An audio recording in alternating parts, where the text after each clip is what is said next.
বিসমিল্লাহির রহমানির রহিম। আসসালামু আলাইকুম। বর্তমানে আমরা আছি মরিচের একটা রাজ্যের মধ্যে বলা যায়, কারণ হচ্ছে উত্তরবঙ্গের রাজধানী বগুড়ার যে কাহালু উপজেলা আছে, এখানে সব থেকে বেশি মরিচের উৎপাদন হয়। আপনার আশেপাশে যে বিষয়টা দেখছেন সেটা হচ্ছে এই এলাকায় যত বেশি পরিমাণে ধানের আবাদ হয়েছে তার থেকে অনেক বেশি পরিমাণে এখানে জমিতে ধানের থেকে মরিচের আবাদটা বেশি হয়েছে। কিন্তু এখানে দুইটা সমস্যা সব থেকে বেশি। আমরা প্রথম সমস্যাটা নিয়ে এখন কথা বলবো। এখানে আপনারা দেখছেন একটা গাছ আমরা তুলে রেখেছি এবং পাতাগুলা বেশ কোঁকড়ানো এবং ওপরের দিকে কোঁকড়ানো। এখন এই বিষয়টা কেন হয় চাচা? এই যে পাতা যে কোঁকড়াইছে এইটা কেন হয় আপনারা জানেন, বা আপনি জানেন? আপনি যেহেতু অনেকদিন ধরে চাষাবাদ করেন, আপনার জানার কথা।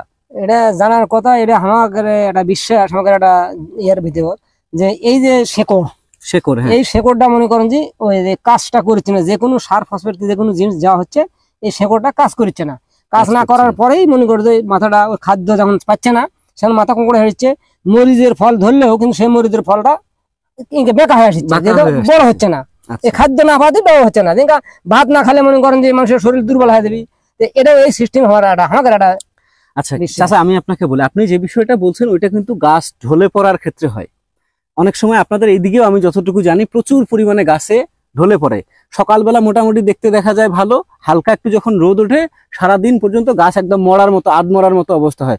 ওই গাছগুলোর জন্য কিন্তু এই সমস্যাটা আপনি যেটা বলছেন, শেকড়ের কারণে অবস্থা হয়। কিন্তু এই যে সমস্যাটা হয়েছে এটা কিন্তু মূলত আপনি যেটা বলছেন এটা একেবারেও যে ভুল এটা না, কিছু কিছু ঠিক আছে, কিন্তু বেশিরভাগ ক্ষেত্রে এটা কিন্তু থ্রিপসের আক্রমণ।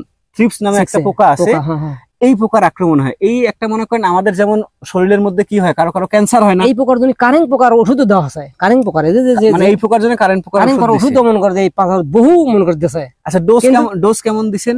ওই যে ওটা ওই যে 16 লিটার পানিতে কতটুকু দিবেন? ওটা ওই যে 10 গ্রাম করে। 10 গ্রাম, কিন্তু এটা তো অনেক পরিমাণে বেশি হয়ে গেছে। তাও তো কাজ হচ্ছে না। বেশি দিলে তো কাজ করবে না, উল্টো আরো ক্ষতি করবে।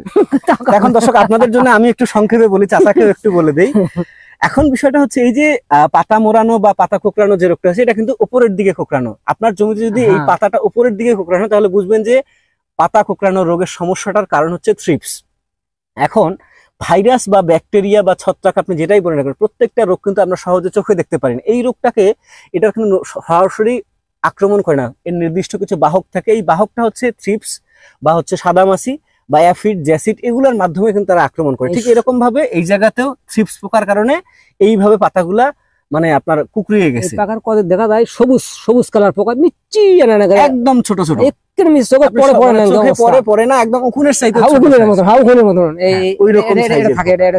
এখন বিষয়টা হচ্ছে আপনার এই জিনিসটা যদি আপনি নিরাময় করতে চান, প্রাথমিক অবস্থায় আপনাকে যে বিষয়টা ভাবতে হবে, যদি আপনার গাছের আপনি দেখেন যে গাছের বেশিরভাগ পাতা কিন্তু এখানে ঠিকঠাক আছে, উপরের দিকে কিছু কিছু পাতা এই সমস্যাটা হচ্ছে, তার মানে হচ্ছে এটা এখন পর্যন্ত প্রাথমিক অবস্থায় আছে।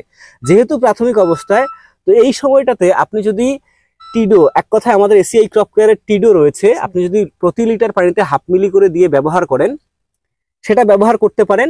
এবং আরেকটা বিষয় যে কাজটা করতে পারেন সেটা হচ্ছে দ্বিতীয় স্প্রেতে গিয়ে আপনারা এসিআই ক্রপ কেয়ারের পাইরাজিন ব্যবহার করতে পারেন।